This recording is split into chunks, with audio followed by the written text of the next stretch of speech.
තෙරුවන් සරණයි ස්වාමීන් වහන්සේ. අවසරයි. Welcome everyone to the meditation session. I would like to do a few reminders before we start because there are a few newcomers as well for today's session. As usual, please can you all make sure that your microphones are muted during the session. And there are question and answer times, then you can switch it on and ask the questions. You can ask directly or you can type it to the chat box and we can check it and read the questions to the monk. I think that's all. Thank you very much. Hope you will have a good session. Teruvan Saranai Swamin Hansa Avasarai. අද සාකච්ඡාව ආරම්භ කිරීමට ඔබ වහන්සේට ආරාධනා කරනවා. I would like to invite you to begin the session. තෙරුවන් සරණයි. Rev Saranai everyone. Today also we are going to have a meditation session, and during this in the last meditation session we discussed before the meditation session we discussed about Asubha meditation, and also we have already discussed about Metta meditation, and today we are focusing on Buddhanussati. So this is a different kind of a meditation, and these all help different aspects when we are practicing with vipassana. So as we discussed correctly, the Asubha meditation focuses on the raga, and Metta meditation focuses on dvesha. And when moha is the confused state or delusional state of mind where you don't know what to do. You are confused. You are sometimes agitated in a way that you don't know what to do, and sometimes it is always because of avidya, or taking the world as Nitya Sukha Atta Subha. So since this delusional state of mind, when the delusional state of mind or confused state of mind comes, you cannot do metta because you are confused. You cannot start on Asubha meditation. You don't know what to do. This is the kind of mindset you would have when you are in that kind of that kind of situation. So in that situation, the meditation to solve the confused nature, what we used to meditate in that situation is the Buddhanussati. So Buddhanussati is a different type of a meditation, and you need to have some technical knowledge to practice this meditation. For Asubha as well as Metta, we also have to have some technical idea about how Metta is being transferred to all the sentient beings in the universe, and what is the concept of this Arya Metta. So there's this Metta which is there in the world, and this Metta, what we practice, is different from that already existing Metta which is widely practiced in the world, because here we focus on Nibbana. We expect all the beings to attain Nibbana so that they can attain the supreme bliss. So you have to know about Nibbana, you have to know about Anicca, Dukkha, Anatta. So there are a lot of technical jargon. If somebody is just coming for today's session, that can be a bit confusing, because some of the things we have already discussed would be practiced here during the meditation. And also for today's session, We are first going to have a discussion on this Buddhanusati, and then we will have the meditation session. Again, we would have a guided meditation session, and in the first section of the meditation session, we would have the air meditation. So we would be comparing our Nibbana to the air, and we would try to see the similarities of air and the Nibbana. And then we would go for metta meditation, then little bit of asubha, and then we'll focus on Buddhanusati. So usually what we do is we start with Buddhanusati because all the confused state is gone at Buddhanusati, and then we'll practice metta, then we'll go for asubha. So here, since we are practicing, I'll put the Buddhanusati at the end, but in later sessions, we will do the Buddhanusati and start the session and then just go for metta and asubha.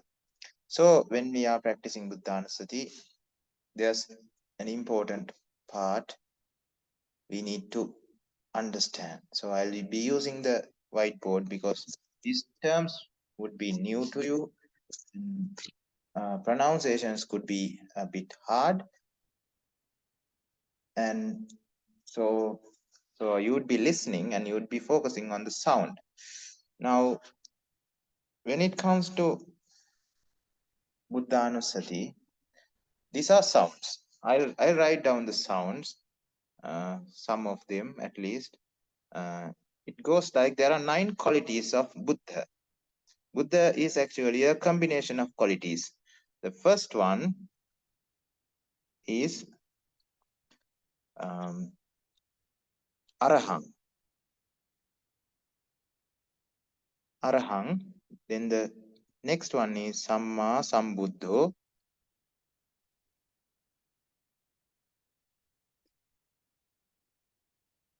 Then there's Vichacharana Sampanno.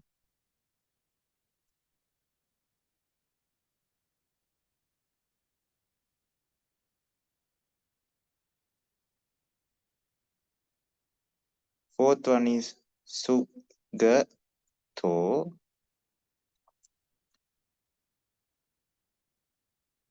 Lokavidu.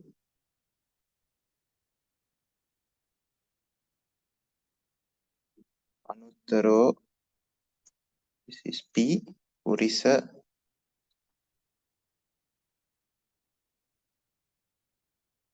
Dhamma. Sarathi.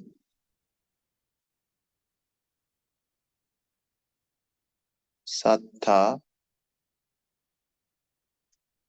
Deva Manussanang.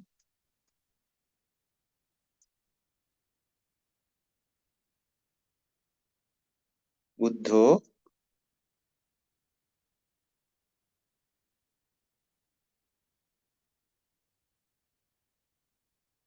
Bhagava. So these are the 9 qualities of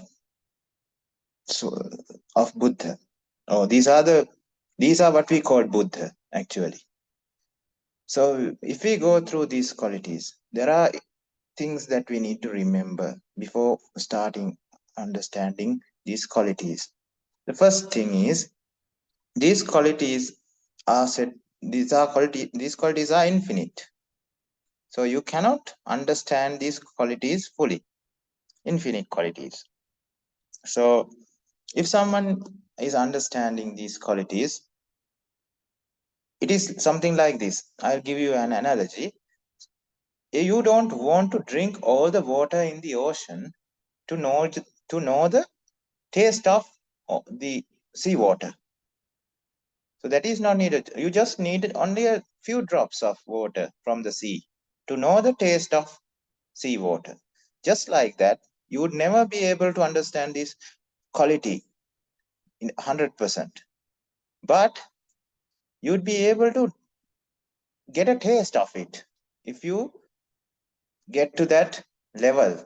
Buddha is the enlightened level. So if we attain the Arihat state, that is Buddha. So that Buddha and the Supreme Buddha is the ultimate qualities, or that means the completion of these infinite qualities. But below that, there's Arihats, also a part of these qualities. Below that, there are other individuals who have the Magapala. Those are also having at least a fraction of these qualities. And what we are going to practice through this Buddhanusati is we are going to understand these qualities at least to an extent. We would never be able to understand it fully, and we would be trying to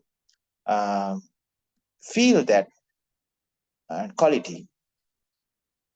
Now, let's say there's something called Gati Ruwa, Gati Guna, and Gati Handa. Now, Gati Handa means the sound, the tone, the sound, the nature of the sound. Arahang, you know that now when you are listening to the word Arahang, you listen to a sound, some sound, and that sound is the Gati Handa.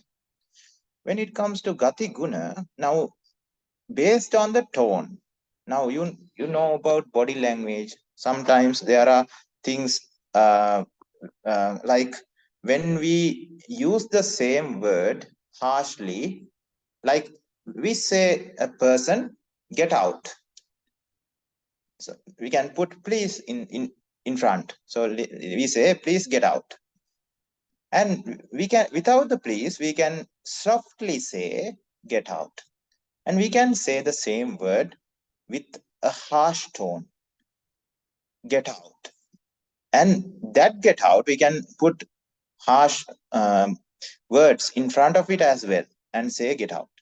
And that thing which is used, which is done, that change which is done by please and or some other harsh word is can be done with the tone alone, by raising the voice, by softening the voice.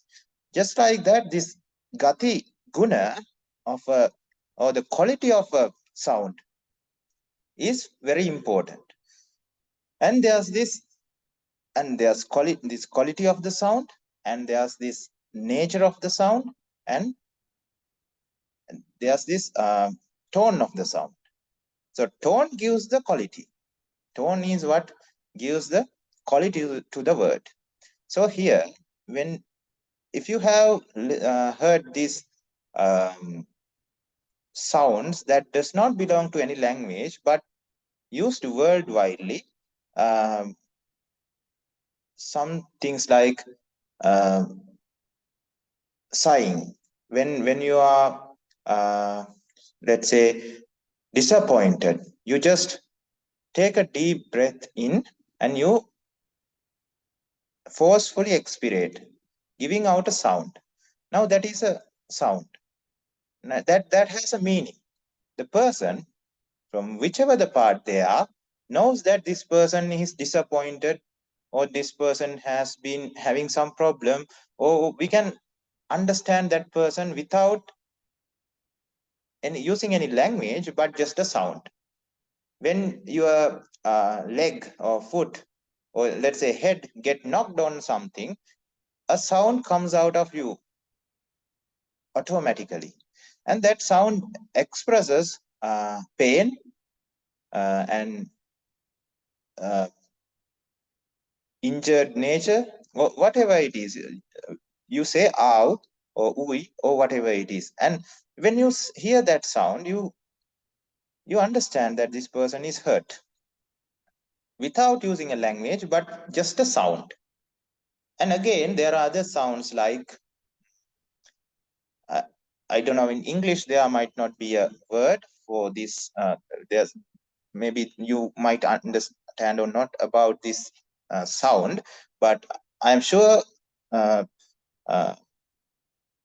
our participants from Korea would understand. If someone says "ayo," you understand that there's some disappointment in that, because a similar wording is used in their language as well. So if someone says "ayo," then you would understand that this person is disappointed. Why I am saying these things is there's a quality in sound when we are using sound that it can give a meaning, just the sound, without knowing about a knowledge, a language. Without the language, you are able to get inputs or get ideas, information just from a sound. There are various sounds if you think about it. Now, that is worldwide, that is a global language.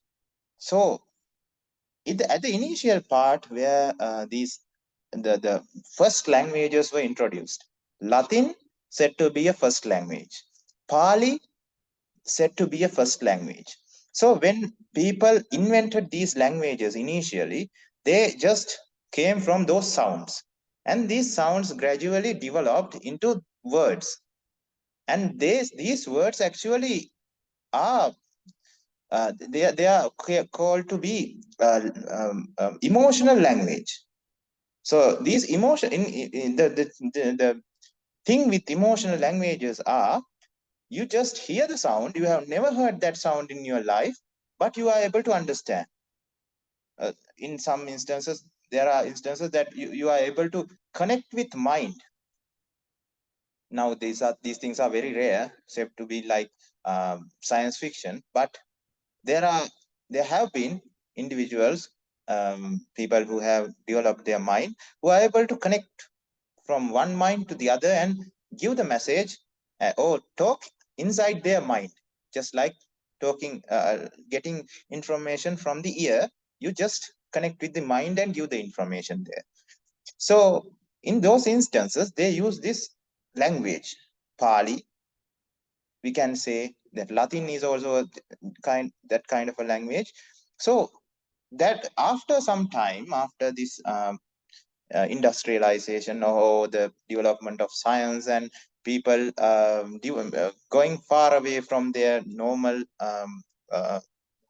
self, human nature, they develop these artificial languages.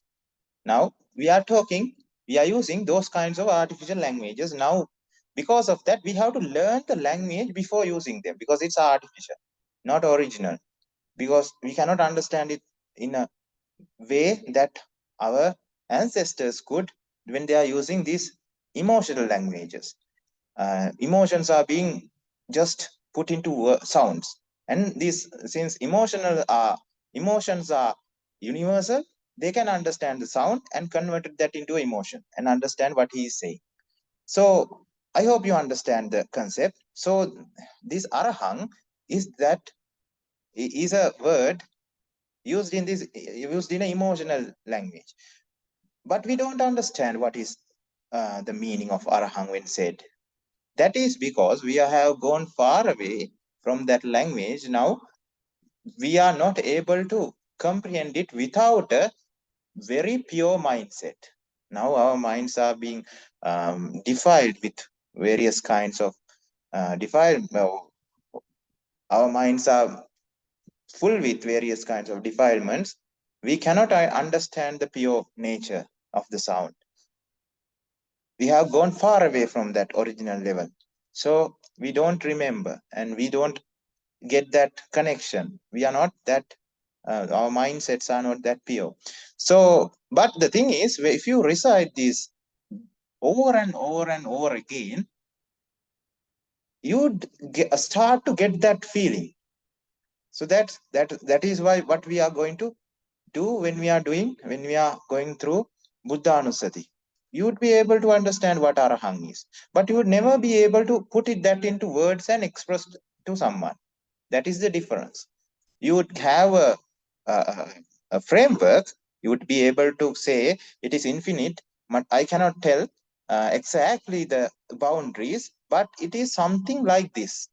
It is like telling the taste of salt water to a person who has never experienced salt.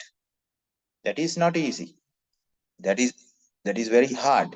What you are going to do is, you are going to think about something he has experienced and tell him that it is similarities and dissimilarities based on that experienced item. So that kind of a thing would be, we would be able to do that kind of a thing, but that is not 100% the actual taste of um, salt. So here, when we are reciting these Pali words, those represent qualities. Now, quality has been put into a word or a sound. This is a word, but actually it is a sound. It becomes a word when we use letters. Otherwise, it is a sound. So the thing is, this, as we said, as we said before, this space is infinite. The one, this arahang, is an infinite quality. Samma Sambuddha is another infinite quality. Vichacharana Sampanno is another one. Likewise, there are 9 infinite qualities. So if you say arahang, let's say you get a torch and you turn on the torch and just point here. Now you see a patch of light. Now the intensity of the patch of light is very intense here, but when you go outwards towards the infinity, the intensity reduces. So if this is arahang, this could be samma sambuddho here. So it is different parts of the same quality of Buddha quality. So the Buddha can be divided into 9 qualities, and there are 9 intense. We are intensive. When we are reciting this, different part of this same infinite quality is being highlighted. So here, this is another thing that we need to understand when we are practicing this Buddha Anusati meditation.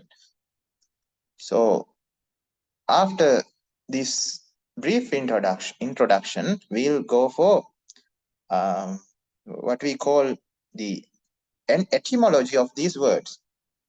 Now, when we go for the etymology,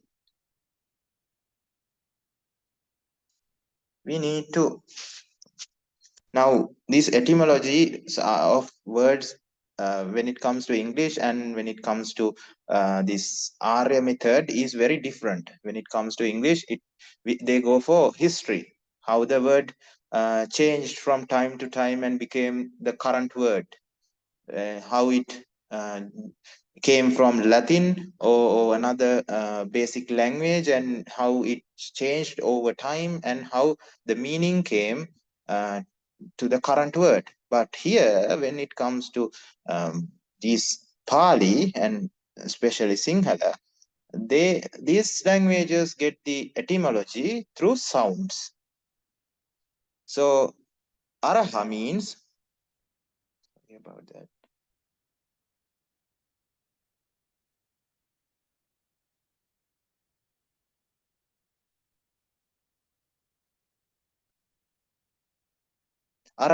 Arahang means, there's a thing called raha. Raha means taste. We say things are, I like this. I like his taste. I like her taste. I like this, what do you call this kind of, this type of, I like this type of shirts. I like this type of trousers. I like this type of sports cars. That is my taste. So there's a taste in normal individuals. That is raha. When someone becomes araha, there's no taste. If you understand the initial Dhamma, initial concepts of Dhamma, when somebody is having a taste, when somebody is thinking that there's this value to something in the external world, external belongs to mind, body, as well as the outside world. Whatever it is, if somebody believes that there's a value to the external things, value to the things that are in the world, then that person is in the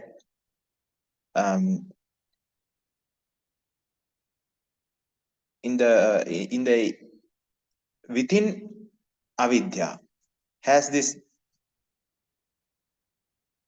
he's in delusion, and when that person says things or likes things which are valuable, the cause for suffering has already created, which is attachment. Now, you know the rest of the story. So, you know that there's the deficiency, internal deficiency is what makes the external item valuable. Not that the external item is actually valuable, but you perceive that as valuable because you have an internal deficiency for the external item. So you have a taste. So if your internal deficiency is for sports cars, you like sports cars, and there's your taste. Now, when you don't have this taste, you become araha. So that is araha.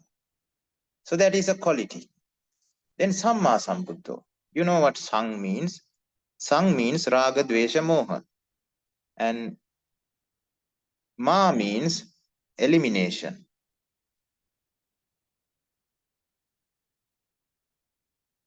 Sang ma. Then there's again sang, then bhava, and uddha. So we have to understand this quality. By the way, the first one is actually infinite quality. When you cannot identify how much tastes we have in this world and how the tasteless nature feels. Only a person who have achieved that state would be able to understand it. That means if you want to understand the state, that level of a supreme Buddha, you have to become a supreme Buddha. If you have gone to the state of Arihat, you have to become a state of Arihat to know the Arihant state or Arihant quality of an Arihat. So you would understand it to your level, but you have to know that it is infinite. So Samma Sambuddha. Sang means Raga Dvesha Moha. Ma means elimination. Again, Sang means Raga Dvesha Moha.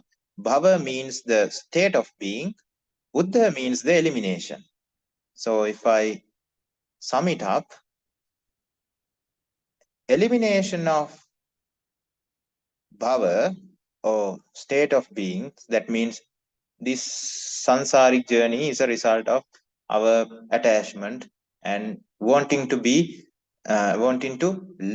persist in this sansara or in this world. So we become humans, we become animals, we go. There are 31 planes in this sakvala or universe, or we can say this belong to this system. You cannot call it a universe, but we call it a sakvala, a one section where there are 31 planes. There are infinite number of these sections if you refer the universe. So we in our section, sakvala, there are 31 planes, and these 31 planes there are various higher beings, lower beings, and in between there's us. Higher beings are deities and brahmas, and lower beings are there's animal kingdom, and there's this preta, asura, as well as niraya. Niraya means the hell, the fiery hell. Hell constructed of or created from fire, and there are different types of reasons to go there. When you do different things based on karmic energy, you are born there as a result of causes and effects. So when the causes are being created, the effect is inevitable. It is emanated at the correct place. We don't have any say or any control over where we are being born next. So with that, bhava means that places. Human is a bhava, state of being. Then deity, Brahma, everything in the 31 planes are bhava. So uddha means uprooting. The real term meaning of the term is uprooting or removing. So bhava is removed. Bhava journey is removed by the sang bhava. Sang and bhava should come together. Sang means raga dvesha moha. So the bhava journey is a result of raga dvesha moha. So we can say it is sang bhava. Sang bhava with the elimination of state of beings, which is created by raga dvesha moha, by sangma, by eliminating raga dvesha moha, is samma sambuddha. Then vijja means the Four Noble Truths. Charana means the behavior. So the behavior is it is corresponding with the behavior is corresponding with Four Noble Truths. So you do what you preach what you do. So Vijacharana Sampanna means the whole behavior of the Arihat, of the Supreme Buddha, or anybody who expresses this quality has this. The behavior is according to Four Noble Truths. Sugata means bliss. Suga means blissfulness. Gata means the inbuilt blissfulness, because of an individual have attained the supreme bliss of Nibbana, there's an inbuilt blissfulness, and that is called Sugato. Suva Gata. Suva means blissfulness, Gata means you have it inbuilt. So Loka Vidu. Loka means the world. World in the sense everything. You can put it in the universe as well to that word. Loka. Vidu means with the wisdom you have seen through and through. You have seen the reality. That is Lokavidu. Reality has been seen, or reality is being seen. Reality about the whole world. Since the world is infinite, we understand how infinite the quality can be. Because if somebody has seen something infinite, then the quality also should be infinite. Anuttaro Purisa Dhammasarati. Anuttaro means supreme. Purisa Dhammasarati means the taming. Tame, animal taming of an animal. The mind is tamed. So the Raga Desha Moha is no more there. Mind is already tamed. And that is a supreme quality, because nobody except a person who has achieved this quality would be able to have a tamed mindset. So no attachment to external things, no anger, hatred, or nothing. Even somebody is inflicting pain upon you, even somebody is killing you slowly with torture, no hate, no pain, no, there's pain, but no hate, no vengeance, nothing. Just your mind is so tamed towards you. Anuttaro Purisadhammasarati is that sound. That is the sound we are saying to refer that quality, that infinite quality. I'm just saying this. We referred to a patch of light from a torch to this quality. Now I am just saying the middle of that. I'm just explaining the dot which is in the middle of that patch. This is not the whole quality. This is not the full quality. Now there's Sattha Deva Manusana. Sattha Deva Manusana means because of this Buddha nature, you become or the person, individual who has this quality become the supreme of all the beings.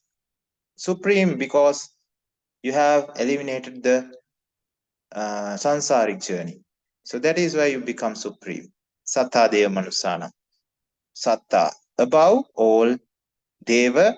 Deva means deities, Brahmas, as well as Manusa means people, humans. So Satta Deva Manusana. And Buddha, we know what Buddha means. Buddha, Bhava Uddha. Bhava means the state of being, and Uddha means uprooting or elimination. And the final one is Bhagava.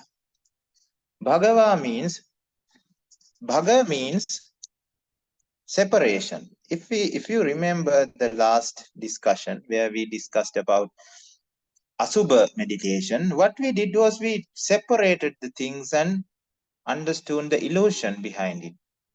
We are always we are deceived by the illusion that there's this one single unit and we get attached. We see the value of the one single unit. And Bhagava is the quality of division. And this quality of division is so infinite.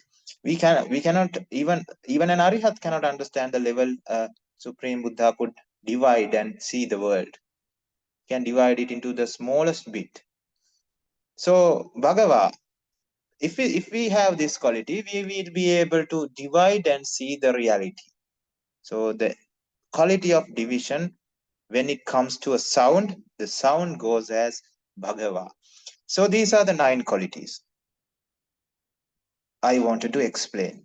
So what we do is we recite these qualities, and we know these have infinite nature, and when we recite over and over again, we would be able to feel the quality.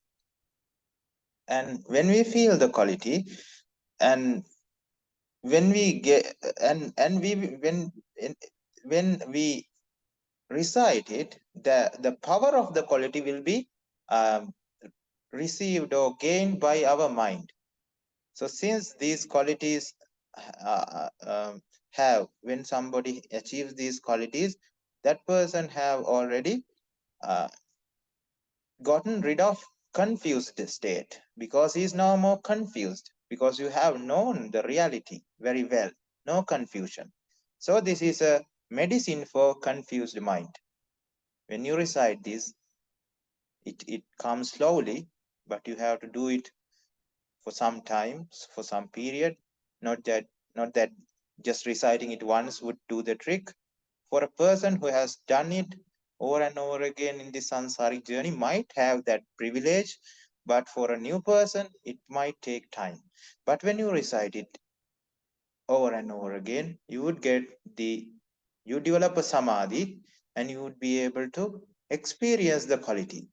This is the quality. This is what I feel when I think about this quality.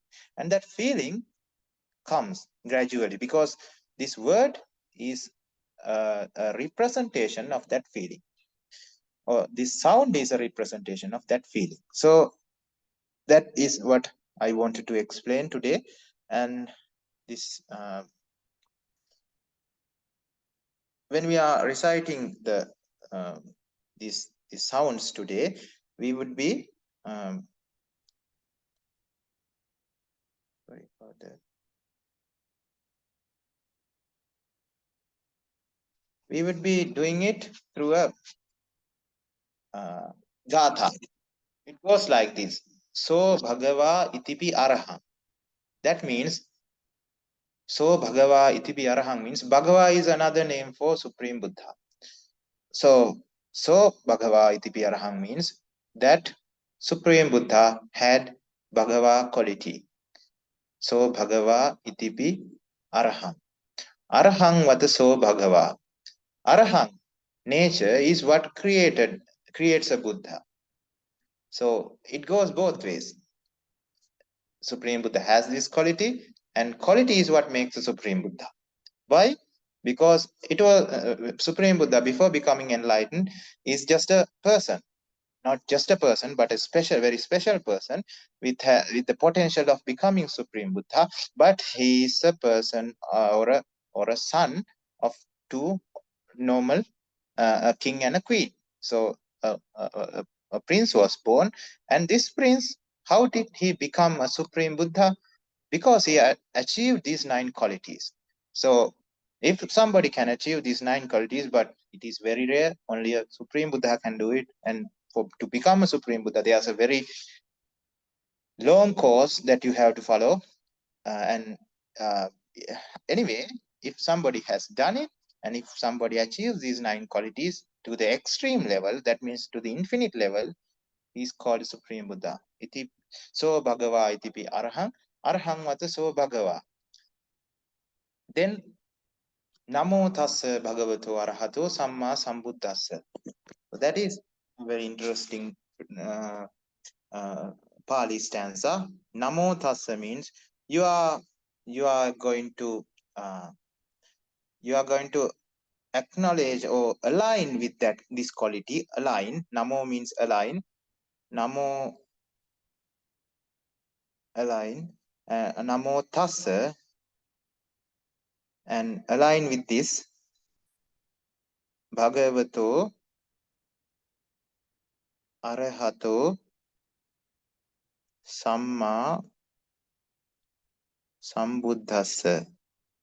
And since you have learned these words, now you can get the feeling. You are aligning with what? How? Bhagava. You use the method of separation. Vata means behavior. So you use the behavior of separation. So when you use that behavior of separation, or when you do the act of separation and seeing the reality inside over and over again, the raha or the taste for this world of you is gone. So the raha is gone, taste is gone. Then the raga dvesa moha or the sang would be eliminated, sangma, eliminating the sangbhava, which is uprooting of sambhava, or the state of being. So elimination of sansara. So the meaning of this word is you are aligning this by doing this whole thing. So you are aligning to this arahang quality by doing this thing which we explained, and it goes for samma sambuddha as well. So bhagava itipi samma sambuddho, samma sambuddho vataso bhagava, namo tassa bhagavato arahato samma sambuddhassa. It goes like this. So since these are as I said, emotional languages, gati languages, or we can say it as an emotional language. I don't get a better wording for that. So since these are that kind of languages, we are not going to change it into English, because we don't know how to. And we are not going to change it to Sinhala as well. Even my mother tongue, even though it is Sinhala, I would be reciting even this in Pali. So I would not be changing it because of that. So if it might take some time for you to get the hang of this, but if you get this, it would be easier, because it is self-explanatory. You don't have to do anything other than just practicing with a very brief idea of what the meaning of these various sounds are, because the combination of sounds give the meaning of different words. That is how this language works. So with that explanation, I hope that would be enough explaining. But since this thing, this meditation needs a bit of understanding, I would go for any questions before starting the session. If we don't have any questions, if there's a very very thing that you have any problem of, then you can ask, because about this meditation part only, because otherwise we'll have a question Q&A session at the end. But regarding the things that we have explained, we discussed right now, if you have any question, you can ask, so that we can get rid of that problem and continue to the meditation.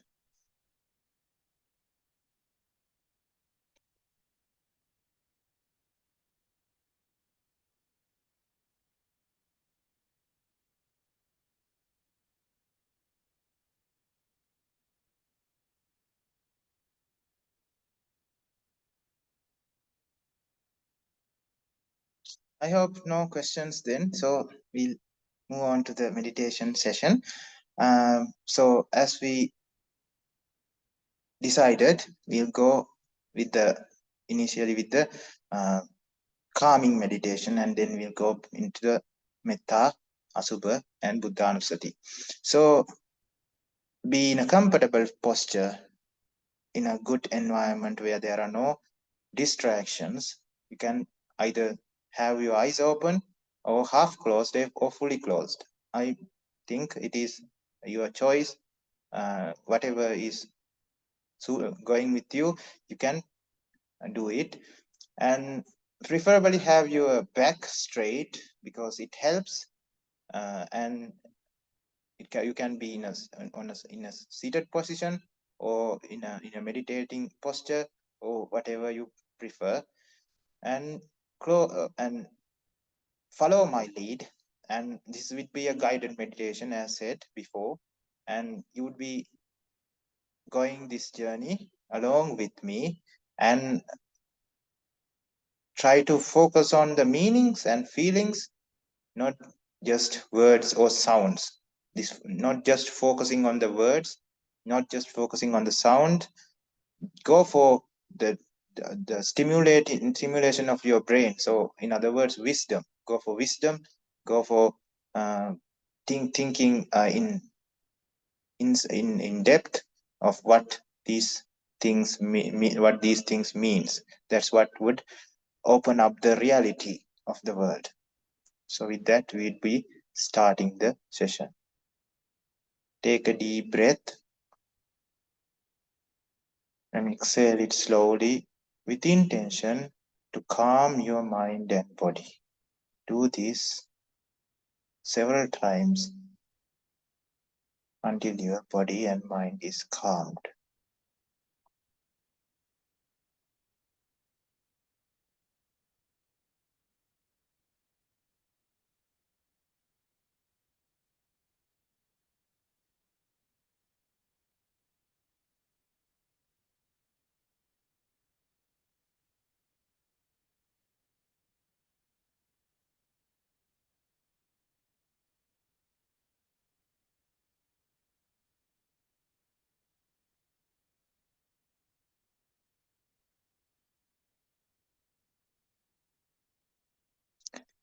Now focus on the quality of air.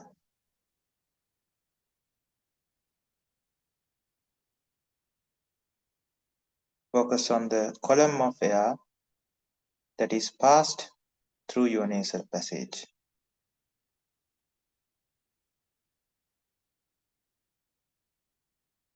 That column of air is so light and does not have any attachments.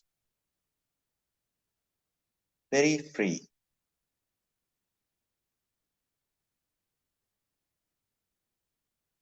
Not like solid particles which should develop resistance. Air moves freely, just like a person who does not have any attachments.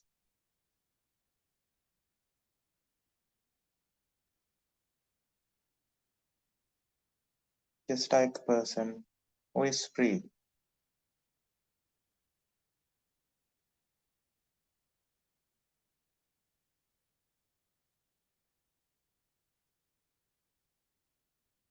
Note how the air has become a part of the nature. It obeys the nature.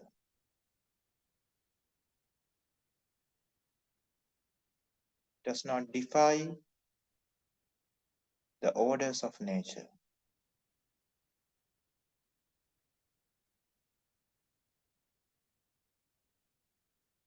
Because of that, the passage is so smooth.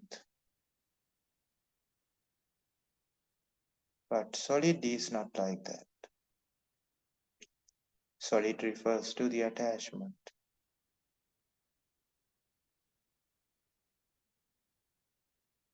Attachment creates resistance.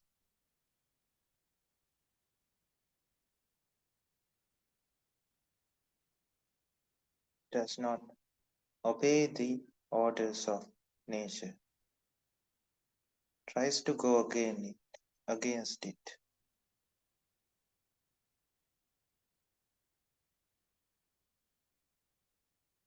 And get shattered, crushed, destroyed in the process. But you can never crush, destroy air.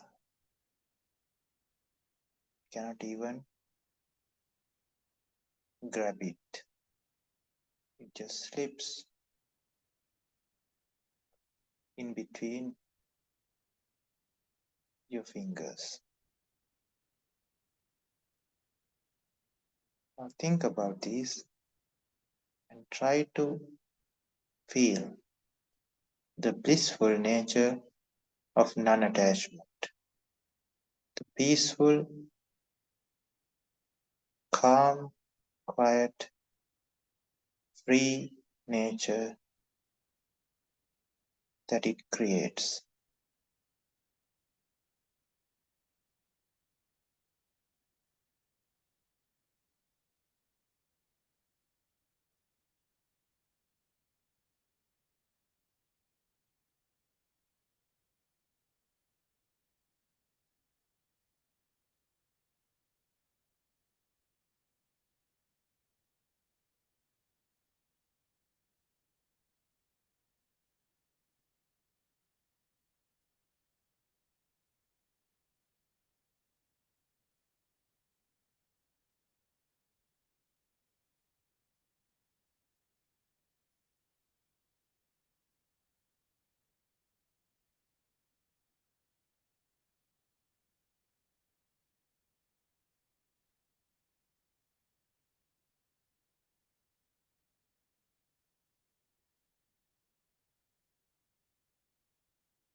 Now, if your mind goes here and there, if it wanders,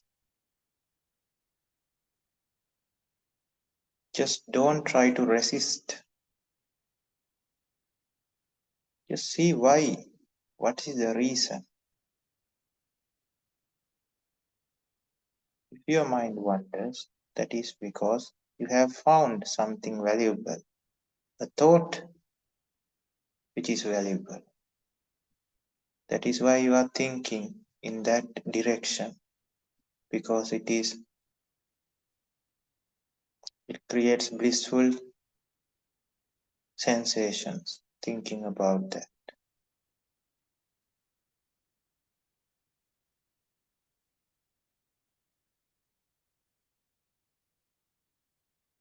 Try to see whether actually there is a blissfulness in that thought to, to think about.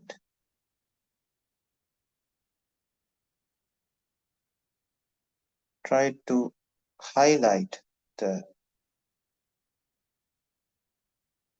reality. Dukkha dukkha, or the vexation, which is created by thinking that thought is valuable,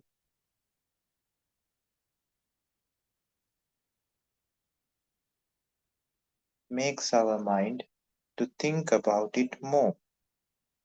Because as soon as a mind is created, it ends up in death and decay and death, deteriorates. So something you like get deteriorated, creating vexation. So you start the process of creating a similar kind of a mind again to get rid of the vexation, thus creating a train of thoughts So they break the train of thoughts not by resisting it, but by seeing the reality. Seeing the reality would just stop the process and just come back again to the to seeing the nature of air and non-attachment.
If you develop pain, physical pain, while maintaining the same posture, just change it. You don't have to resist. Be like air. Be a part of the nature. No attachment to any posture. You are not attached to anything. You follow your master is air. Follow the directions of air.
Your body start to become lighter and lighter. You just feel like air.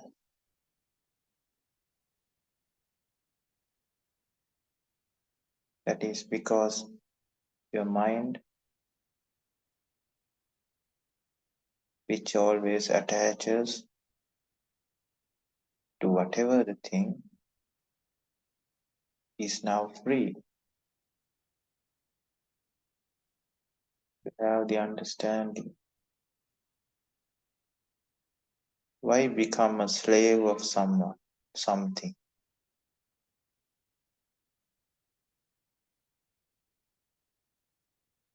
Elimination of attachments make you independent,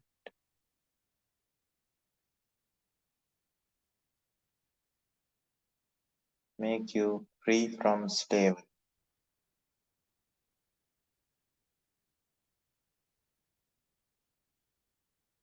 Otherwise, you become the slave of the thing or of the person you are attached to,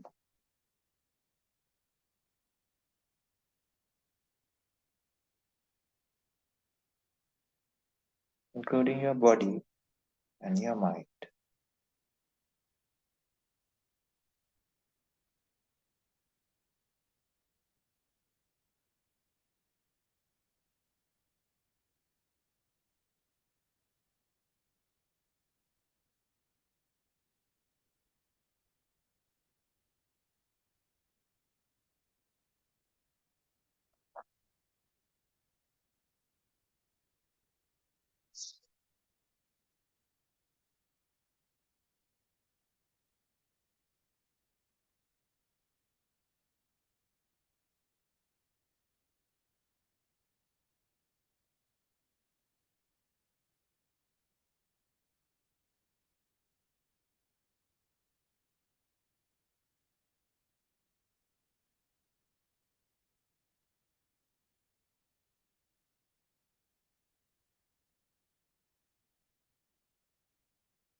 You understand the blissfulness of Nibbana, you would have no other wish for the sentient beings other than Nibbana.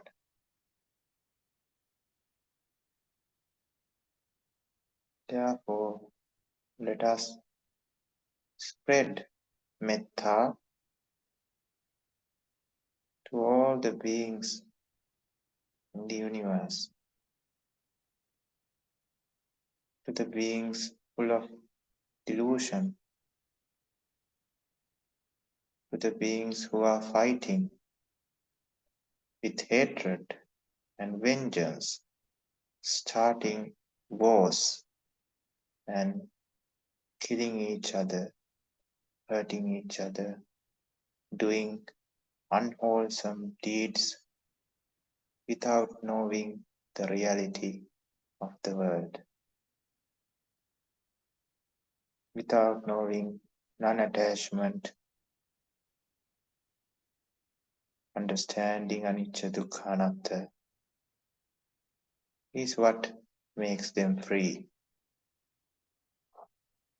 Let us spread this metta to all those beings who are helpless without the understanding what to do and what not to do in this suffering samsara. Follow my sound and focus on the meanings of the words that are recited and try to develop that genuine feeling of metta in your hearts with your understanding about Nibbana. Let us focus on all the sentient beings in front of us.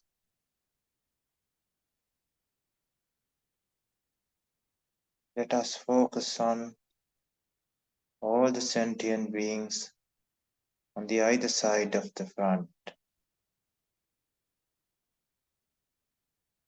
Let us focus on all the sentient beings on the right side of us. Let us focus on all the sentient beings on the either side of the right.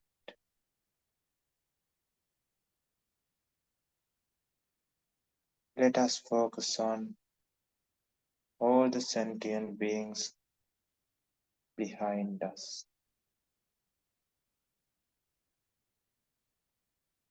Let us focus on all the sentient beings on the either side of the back.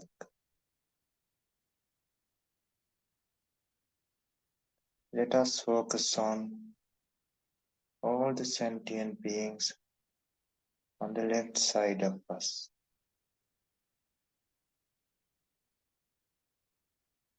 Let us focus on all the sentient beings on the either side of the left. Let us focus on all the sentient beings below us.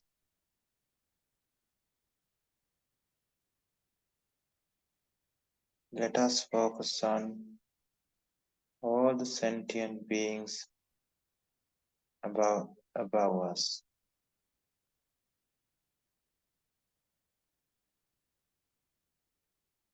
Let us focus on all the sentient beings, including myself. All the sentient beings, including myself, may get freed from the samsaric suffering, may get freed from the disease of samsara, may get freed from the fire of samsara, may get freed from the fear of samsara,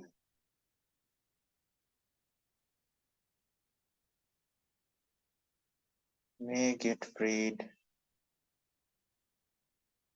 from the burning samsara,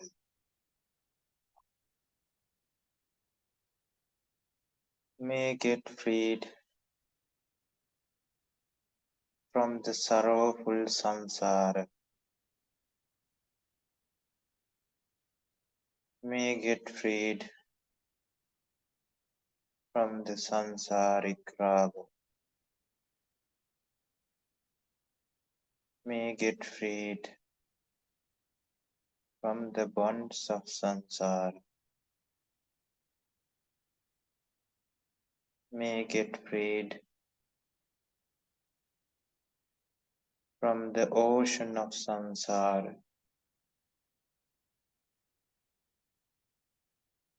may get freed from the desert of samsara, may get freed from the darkness of samsara. All the sentient beings, including myself, may attain the supreme bliss of Nibbana.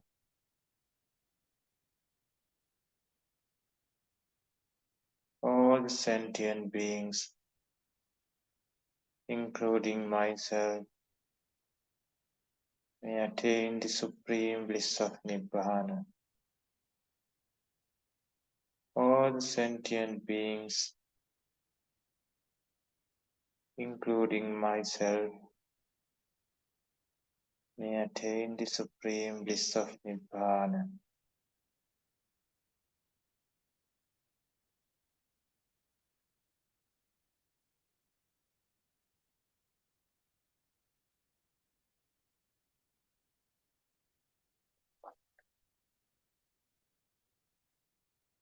Let's focus on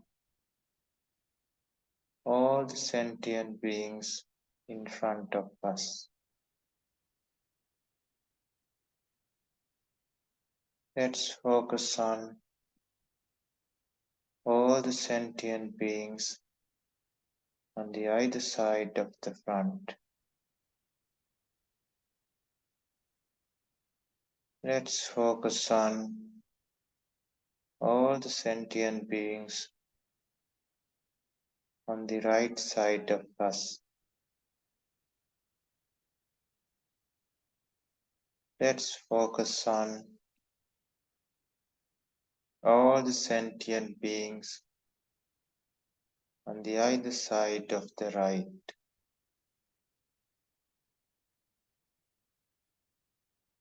Let's focus on all the sentient beings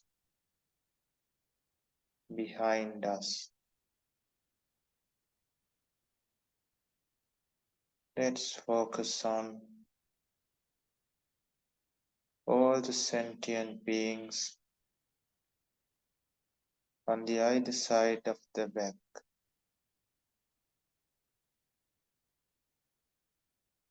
Let's focus on all the sentient beings on the left side of us. Let's focus on all the sentient beings on the either side of the left. Let's focus on all the sentient beings below us. Let's focus on all the sentient beings above us.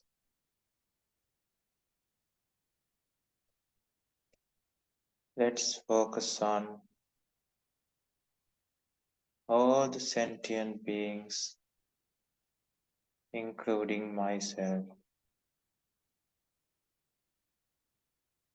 All the sentient beings, including myself, may get freed from the samsaric suffering, may get freed from the disease of samsara, may get freed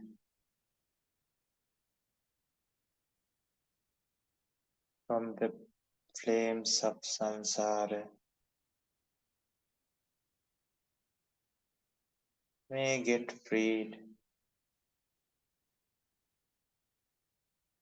from the burning samsara, may get freed from the fear of samsara, may get freed from the sorrowful samsara.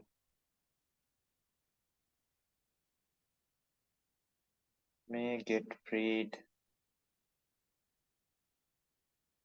from the sansaric raga. May get freed from the bonds of samsara. May get freed from the ocean of samsara. May get freed from the desert of samsara. May get freed from the darkness of samsara. All the sentient beings, including myself, may attain the supreme bliss of Nibbana. All the sentient beings, including myself, may attain the supreme bliss of Nibbana. All the sentient beings, including myself, may attain the supreme bliss of Nibbana.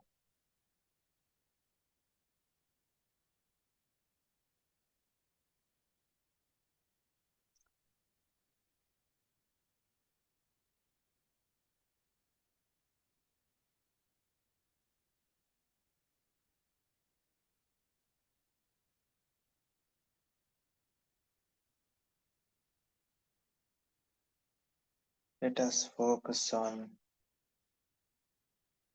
all the sentient beings in front of us. Let us focus on all the sentient beings on the either side of the front. Let us focus on all the sentient beings on the right side of us.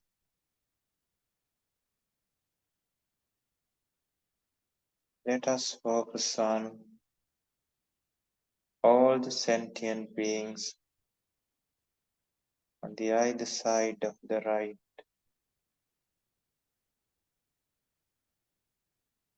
Let us focus on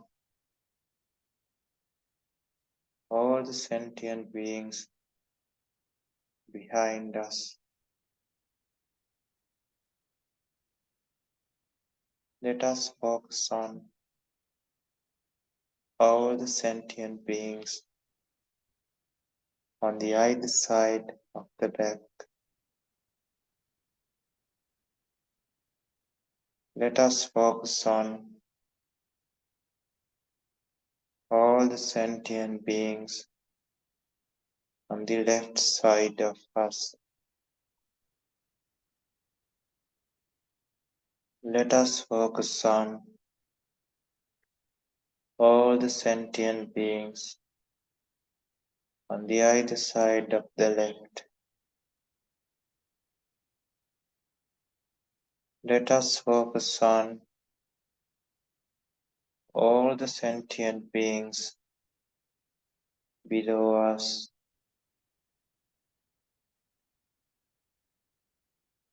Let us focus on all the sentient beings above us. Let us focus on all the sentient beings, including myself. All the sentient beings, including myself, may get freed from the samsaric suffering, may get freed from the disease of samsara,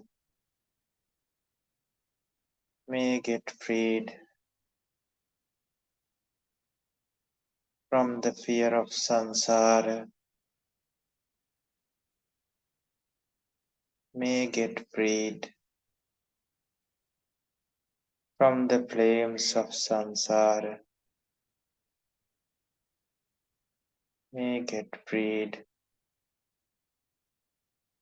from the burning samsara, may get freed from the sorrowful samsara, may get freed from the samsaric raga, may get freed from the bonds of samsara, may get freed from the ocean of samsara, may get freed from the desert of samsara, may get freed from the darkness of samsara. All the sentient beings, including myself, may attain the supreme bliss of Nibbana. All the sentient beings, including myself, may attain the supreme bliss of Nibbana. All the sentient beings, including myself, may attain the supreme bliss of Nibbana.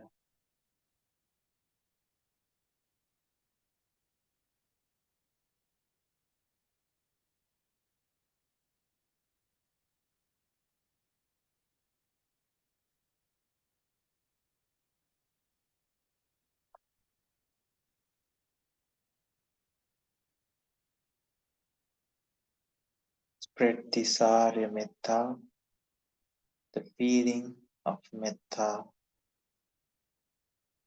the idea that there's no other solution for all the sentient beings and myself other than the supreme bliss of Nibbana. So I am wishing all the sentient beings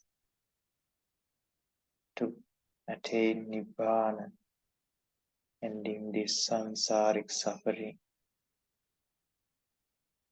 Send this blissful feeling to all the sentient beings in the universe.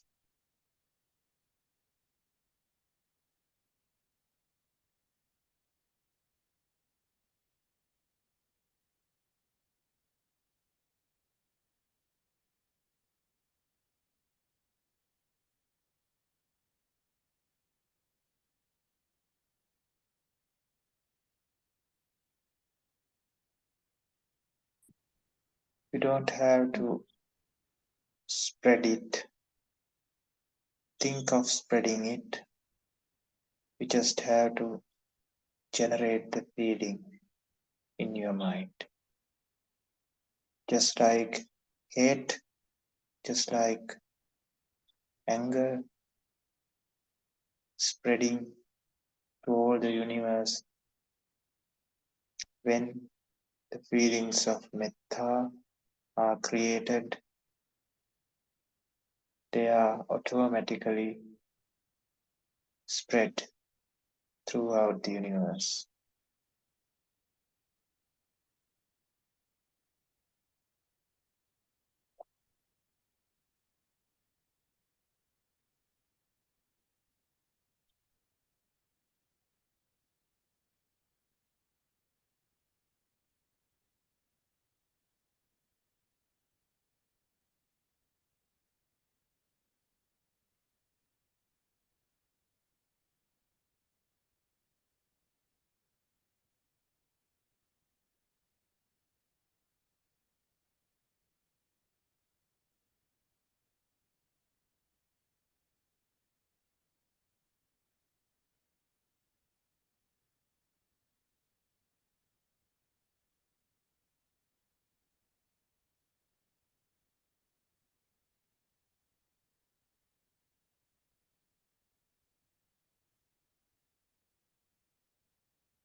We see beauty, value,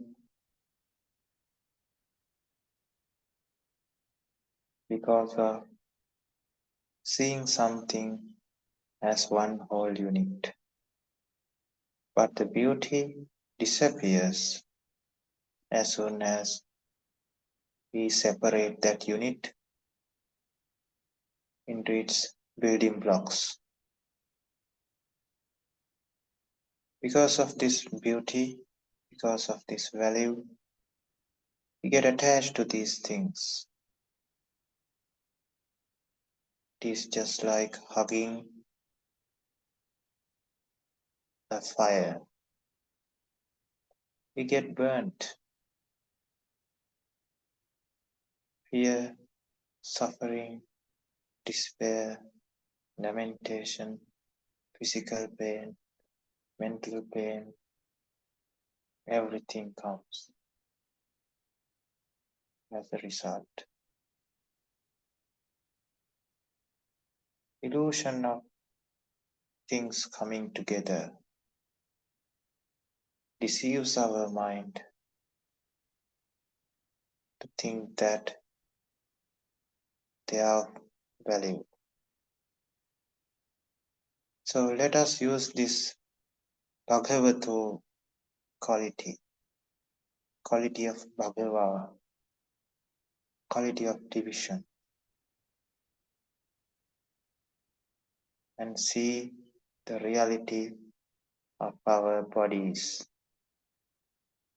ours and others as well. Can be applied to whichever item you want that you find valuable, that deceives you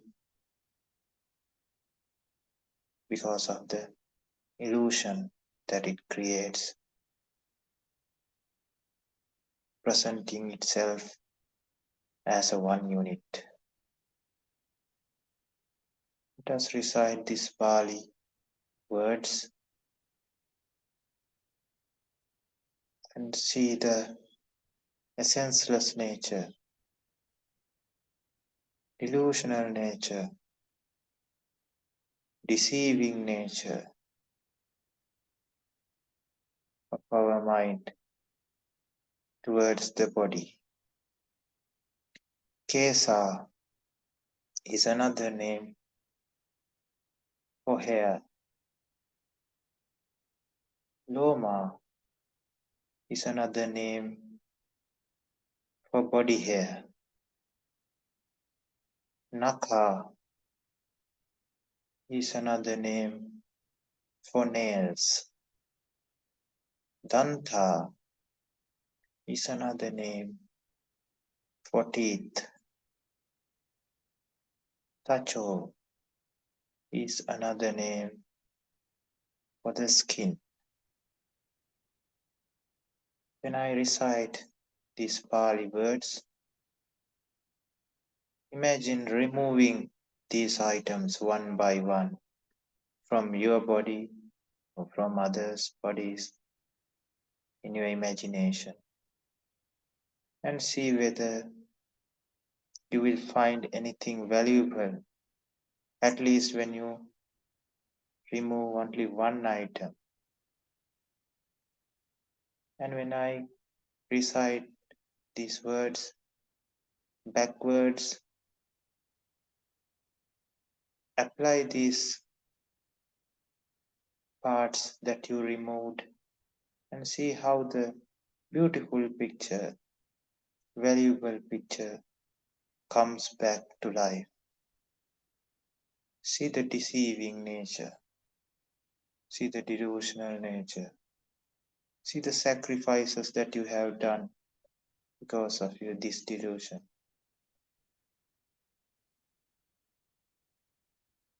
And develop wisdom and end this deception. Kesa Loma Naka Danta Tacho Danta Naka Loma Kesati Kesa Loma Naka Danta Tacho Danta Naka Loma Kesati Kesa Loma Naka Danta Tacho Danta Naka Loma Kesati Kesa Loma Naka Danta Tacho Danta Naka Loma Kesati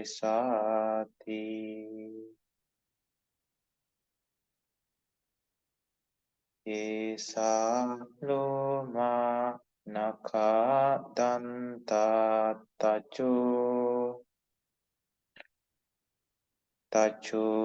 Danta Naka Loma Kesati.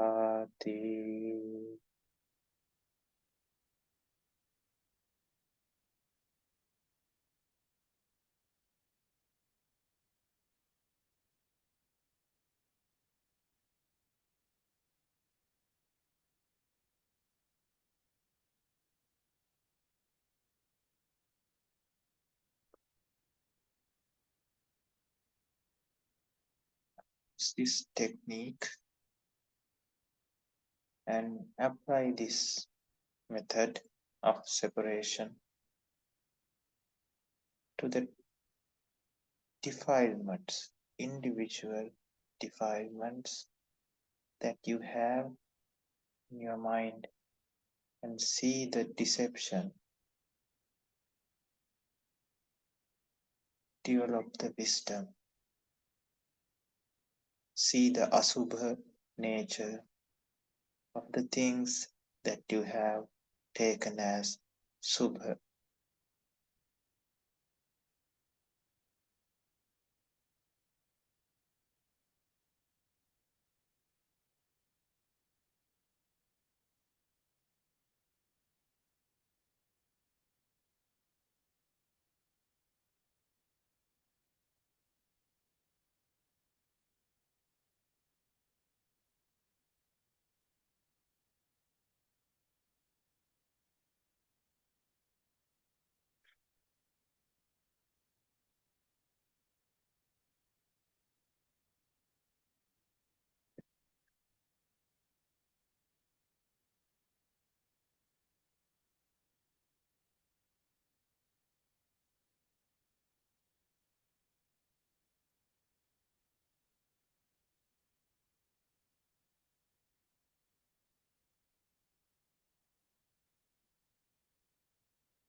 So bhagava itipi arhang arhang vata so bhagava namo tassa bhagavato arhato samma sambuddhassa. So bhagava itipi samma sambuddho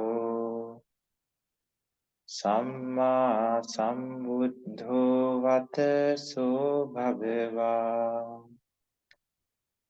namo tassa bhagavato arahato samma sambuddhassa so bhagava itipi vicacharana sampanno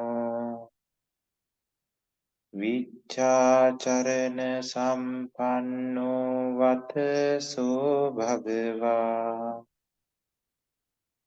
namo tassa bhagavato arahato samma sambuddhassa so bhagava itipi sugato sugato vataso bhagava namo tassa bhagavato arahato samma sambuddhassa so bhagava itipi lokavidu lokavidu vataso bhagava namo tassa bhagavato arahato samma sambuddhassa so bhagava itipi anuttaro purisa dhamma sarati anuttaro purisa dhamma sarati vataso bhagava namo tassa bhagavato arahato samma sambuddhassa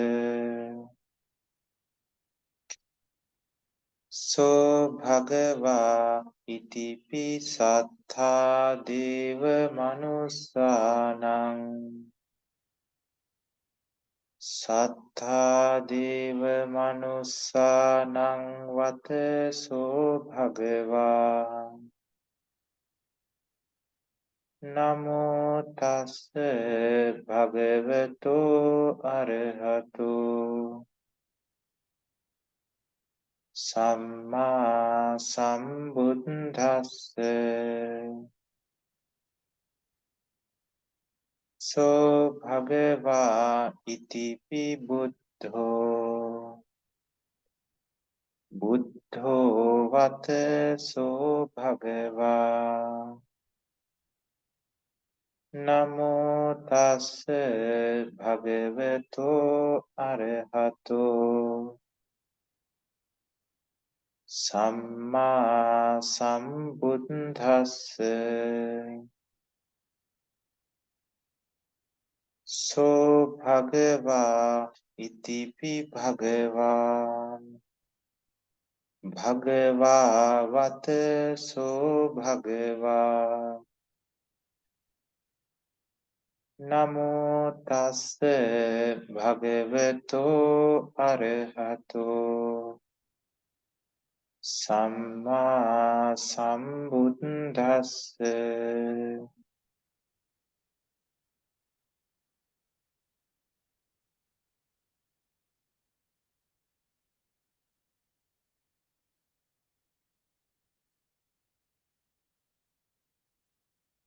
namo arahang namo samma sambuddho namo vicacharana sampanno namo sugato namo lokavitu Namo Anuttaro Purita Dhamma Sarati. Namo Sattha Deva Manussanang. Namo Buddho. Namo Bhagava. Namo Bhagava. Namo Buddho. Namo Sattha Deva Manussanang. Namo Anuttaro Purisa Dhamma Sarati. Namo Lokavidu. Namo Sugato. Namo Vichacharana Sampanno. Namo Samma Sambuddho. Namo Arahang.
Now take a deep breath again and exhale it slowly with intention of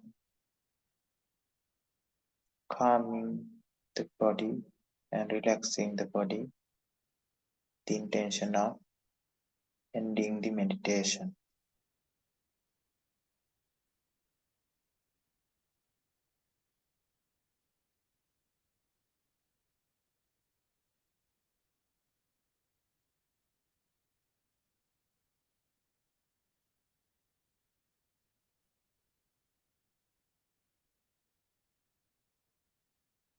Now slowly open your eyes.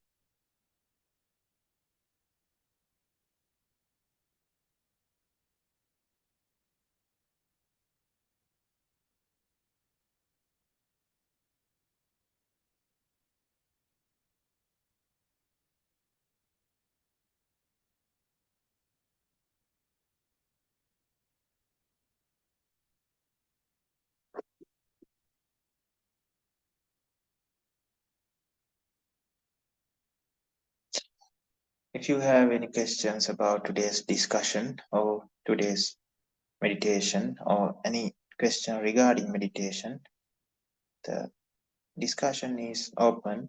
You can ask any question.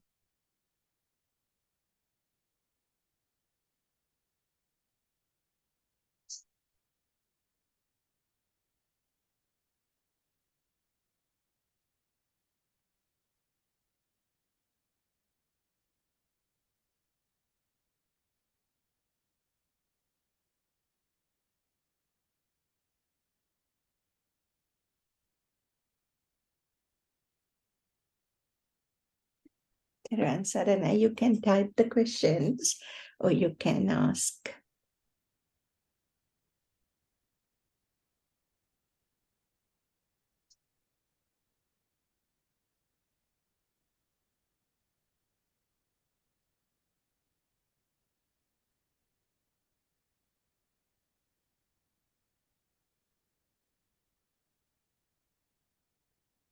until we have a question here. So yes. I heard that Namo means get rid of moha. Is that right? In a way, yes, it's right. Namo means also get rid of moha. Namaskara. Namaskara is also a word that we can refer that, and it has the same. It has they go hand in hand. Namaskara. Namahiskara. Nama means when you have the identification as self-centered thinking, then there's delusion. There's this idea that there's a valuable thing called me, myself, and mine, but in reality, it is just like owning your child, owning your body and mind. This is a deep concept, takes time to understand, but it is actually the main point that you need to understand to become Sotapanna as well. So there's this vision in ourselves that there's something, that there's this person called myself who can control this body, who can control this mind, and is the owner of the self. But it is actually as we have already discussed, just like a ball of fire when rotated in a circle in high speed, we can see a ring of fire. Now this ring of fire thinks I am a ring. If the ring of fire can think, he thinks I am a ring. And I am the owner of this ring. But in reality, it is a ball that rotates, creating a delusional or an illusion. And the deception creates this conclusion that I am a ring. But in reality, it is a ball of fire which is rotated in high speed. Just like that, this self thinks that there's this honor, that he or she or it thinks that the self, I own the self, and the concept of I comes from a process. It's a series of things that happen, creates this, just like the ring of fire. It creates the delusional idea or delusional conclusion of self. Nama his karagan. Nama his. Nama means the self. His means the see the emptiness of that. So namo, in one way, namo means namyata. This is a Sinhala word. Namyata means aligning. You align to that quality again.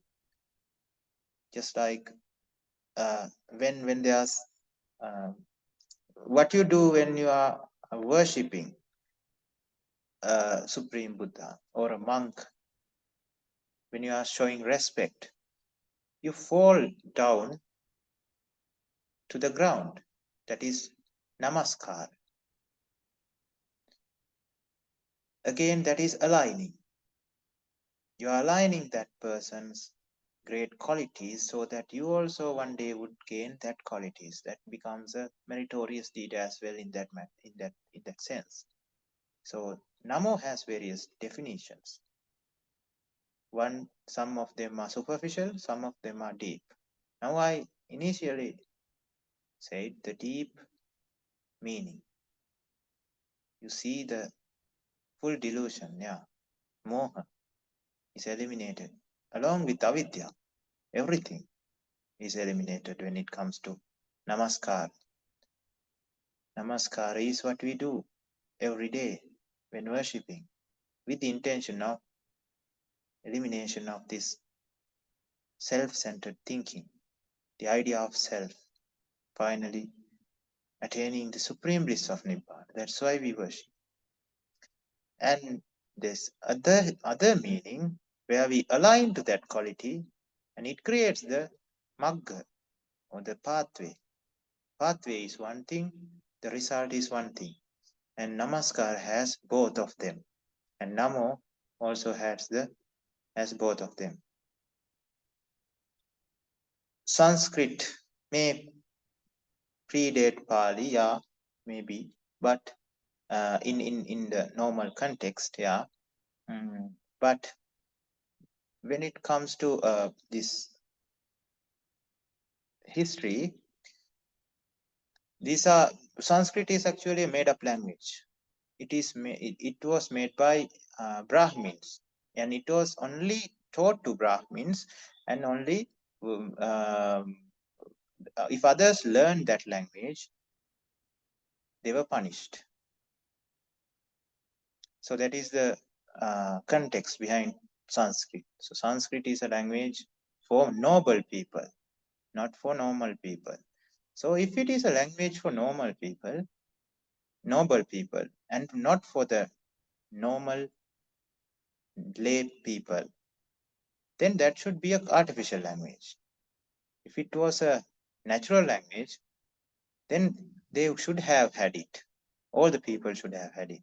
And there could have been no difference with to the noble to own it, to say that I know Sanskrit, I know the noble people's language.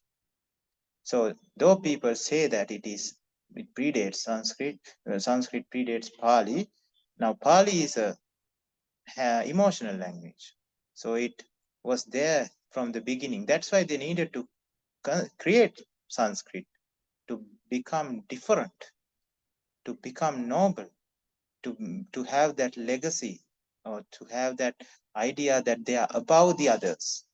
And they had these all slokas and all the things in Pali, Sanskrit, so that others would not be able to understand. So not that Sanskrit is old. If Sanskrit was older and Pali came next, everybody would have learned Sanskrit and would have uh, talked and listened and done everything in Sanskrit, and only a few people would have known Pali. So that Pali would become the nobles language. So it was not the case though, but this history tells otherwise. That might be the case, but I don't know the history as well. I hope that is the case when it comes to history. But when we refer it, when we see how the words are being created, how the gati or the emotions are being put to sounds when it comes to Pali. And when you use the language, when you recite these suttas in what do you call Pali canon, and when you get used to the language, you gradually tend to understand what is being said by the sound. That is the beauty of it. When you use it, when you get distant from these normal languages and go in depth with a little bit of understanding about the etymology, you are able to understand what is being said without prior understanding of the words you have seen. So that's the case when it comes to Sanskrit. Yeah, but if somebody is referring to the history and giving references from history, then yes, that in that situation, I have no backing up. That means I have no proof to say my theory is right. But according to experience and what I feel that's not the case.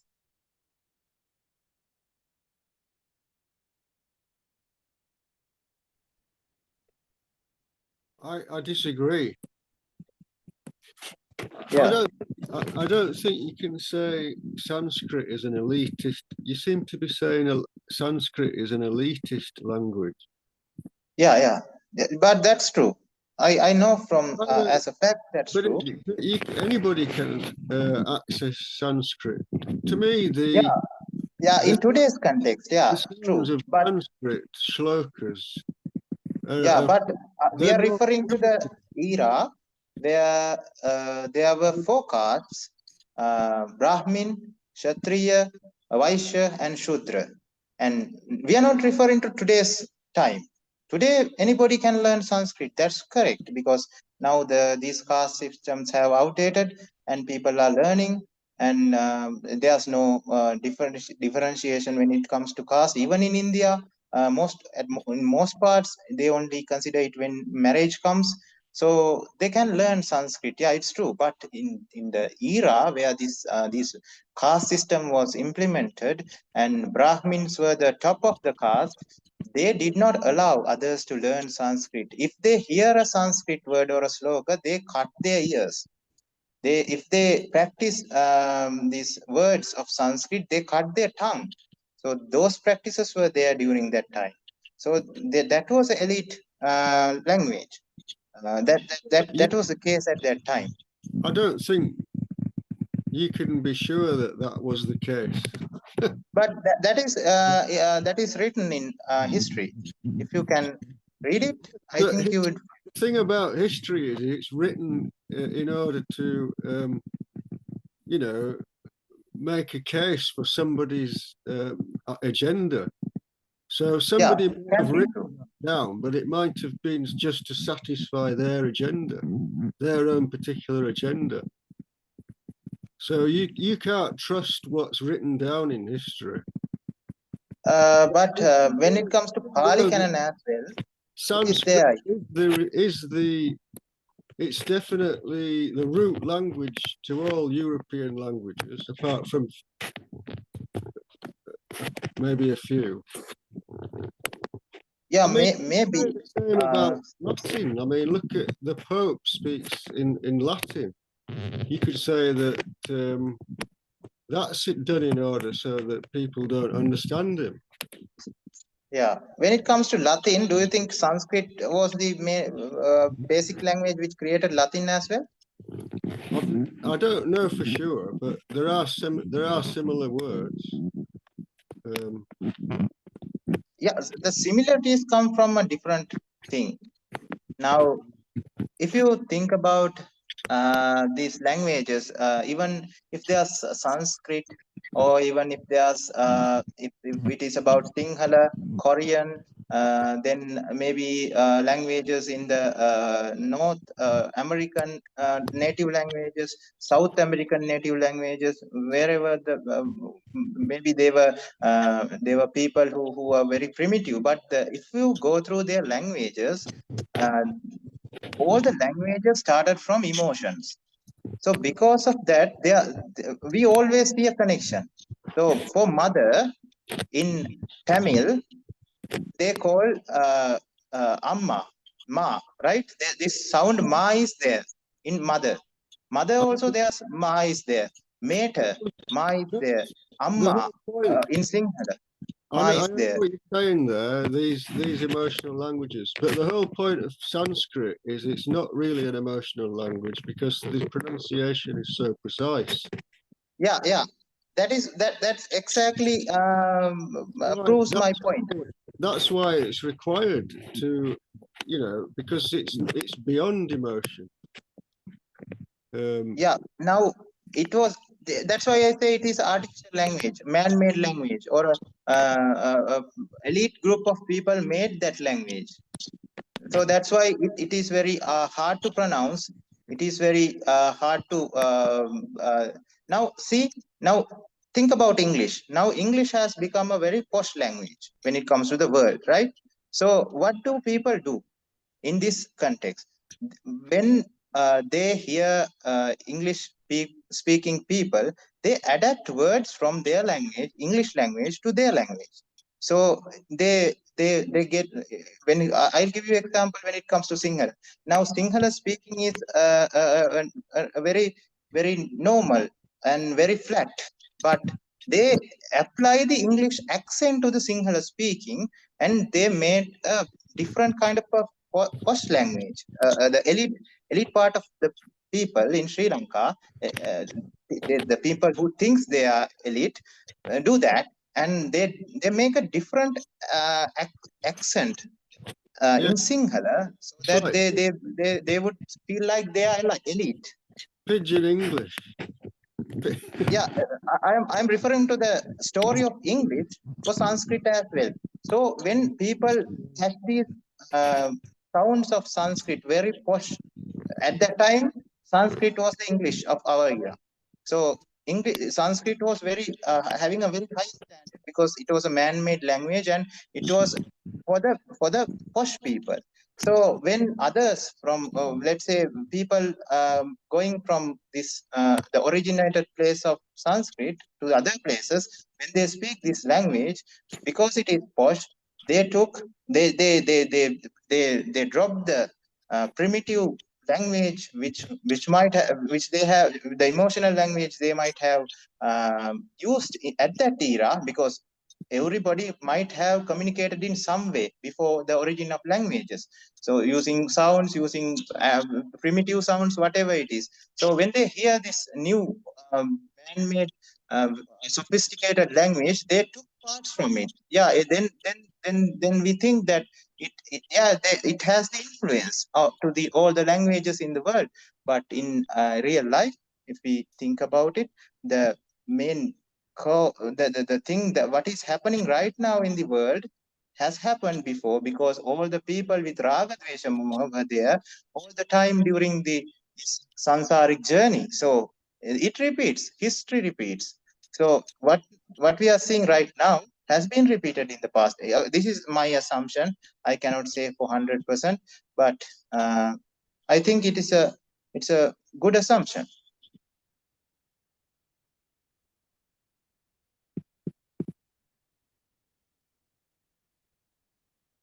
Yeah, I hope. there's no word for certain things. Like I know people who speak Hindi, they will say plastic bag in the middle of a a Hindi sentence because they don't really have a word for that. Yeah. That's That is also one thing. That is also one thing. The thing is, when there's a language, it fills up. When there's superior language, it fills up the gaps of the language that cannot fill that gap. Yeah, that is there. That part is there. That happens to Sinhala as well. Sometimes there are no words for that. Now that happens when we are explaining things in Pali. I mean Buddhism. So when it comes to English, that becomes an inferior language when explaining Buddhist philosophy, because there are no words to explain these things. So we have to introduce new Pali words to English speaking community. Otherwise, we are not able to communicate these things. So the same thing happens the vice versa when the technology and the modernization comes to other parts of the world.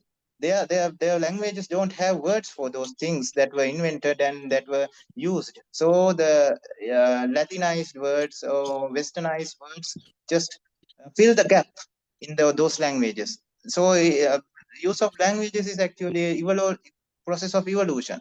It changes all the time.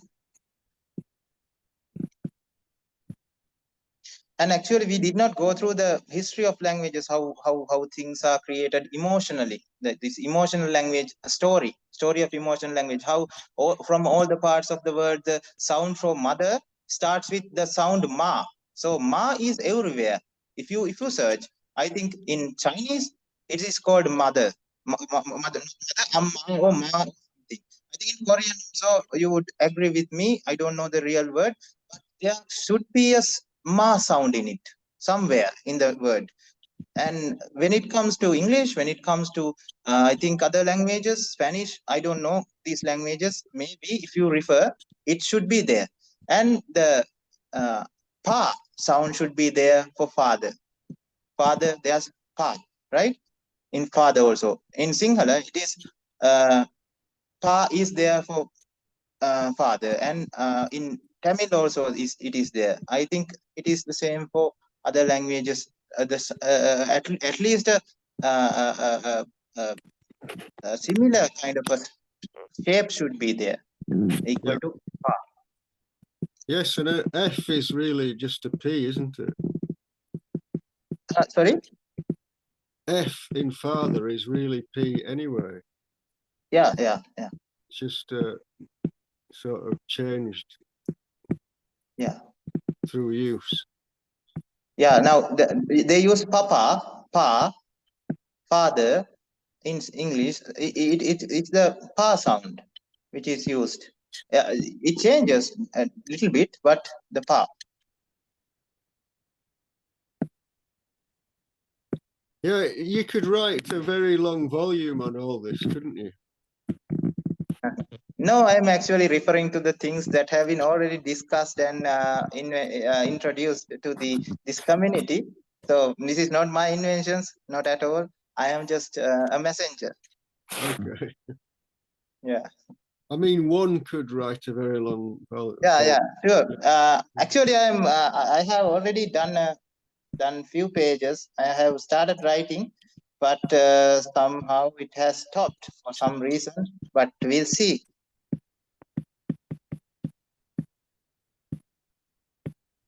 Thank you. Thank you. Okay. So since we are not having any other questions, I hope, Ms. Champika, we can end the session.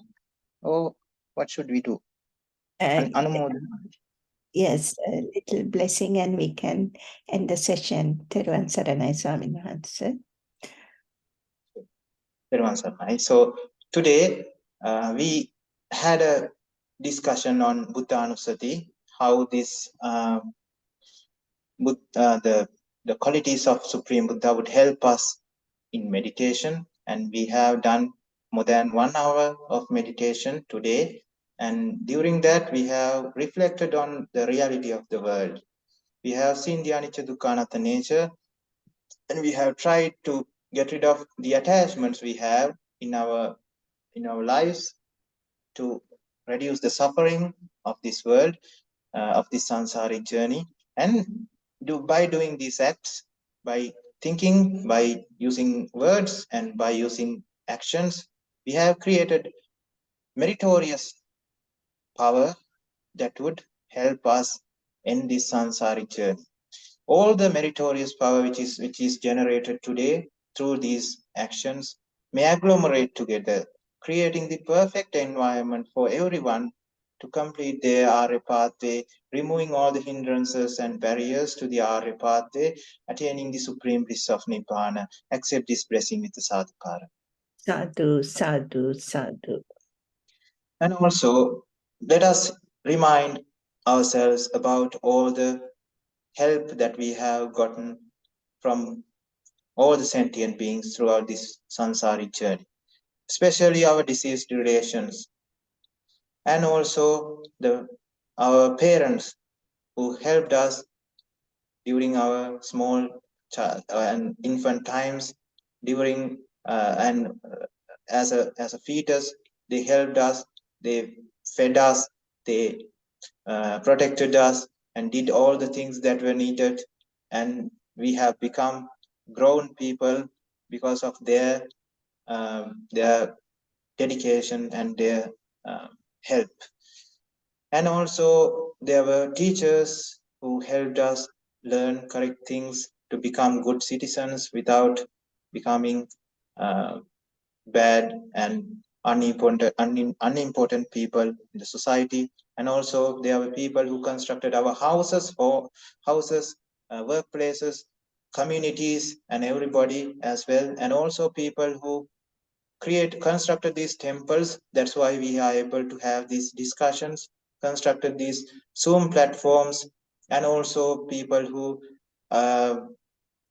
created these who are responsible for internet and internet connections, who are paying for these things, and maintaining these things and devices, these computer devices and everything. And also the people who are hurted and harmed by us during the sansaric journey as well. Without knowing what is right and what is wrong, we have used various unethical methods, immoral methods in achieving whatever we like and eliminating whatever we don't like. And in this process, many might have hurted, many might have got heartbroken, hurted physically, mentally, and let's remind all of them as well at this moment. And also all the deities in the 6 realms of gods and 20 planes of Brahma. Let us remind all of them and let us transfer this meritorious power to them wherever they are in this universe. May they be happy and delighted seeing these meritorious deeds, and may they get may they receive this meritorious power. And if they are in miserable places, may they refrain from doing sins, may they replace those sins with meritorious deeds, and may they lead happy lives, ultimately understanding the reality of the world, attaining the supreme bliss of Nibbana. Transfer this meritorious power to them with metta and kindness with the sadhukara. Sadhu, sadhu, sadhu. We will be ending this session with a blessing, a Pali blessing that would be helping you to complete the rest of the pathway and to create the necessary background. Abhivadana Sirisa Nichang Vanta Pichayino Chattaro Dhamma Vadanti Ayuvanno Sukham Balang Ayurarogya Sampatti Sagga Sampatti Mevacha Atho Nibbana Sampatti Minate Samichat. Sadhu, So sadhu, we all attain the supreme bliss of Nibbana. sadhu, sadhu, sadhu. We would like to thank you for coming to help us in the session. Swamin Wahanse, appreciate it very much. We would like to chant a verse to show our appreciation to you. Silavantang gunavantang punyaketang anuttarang durlabene maya laddang vanditum pasitung warang sariputta teranang agatam patipatiya saddha sila daya vasang buddha puttang namamaha. Sadhu, sadhu, sadhu. Thank you very much, everyone. We are going to end the session now. See you soon. Everyone Saranai, everyone. Peruan Saranai. Saranai. Everyone, Saranai.